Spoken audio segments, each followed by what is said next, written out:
Keyfiyyət mədəniyyəti elmdə olduqca vacibdir, amma yenə də bu mədəniyyəti yaradan məmurlar yox, alimlərdir və mən qətiyyən bu sözümü deyəndə alimləri günahlandırıb məmurları daha yaxşı müstəviyə daşımaq istəmirəm.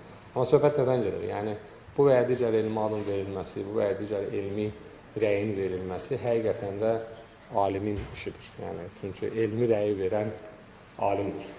Və burada keyfiyyət mədəniyyəti, əgər bir şeyin keyfiyyəti yoxdursa, ona müsbət rəy verməyin hansı nəticələri haqqında məncə biz çox düşünməliyik. Bu da bizi ümumilikdə elmdə dəyərlər və elmi əxlaq müstəvisinə gətirir. Çünki elm özlüyündə bir əxlaqi davranış tələb edən sahədir. Yəni, burada dürüstlük olduqca vacibdir.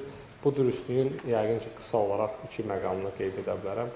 Biri akademik uğurluqla və ya uğurlanmamaqla bağlıdır ki, bunun adı plagiatdır.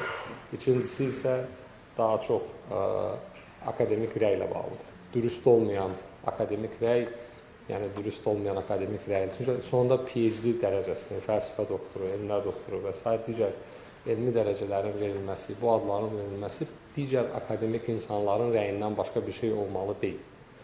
Bu, əgər uzun müddət ərzində 10 illiklər ərzində insanlar dürüst olmayan akademik belə deyək, rəylər əsasında bu adları başqa adamlara verirlərsə, onda elmin nüfuzu təbii ki, sarsılır və aşağı düşür.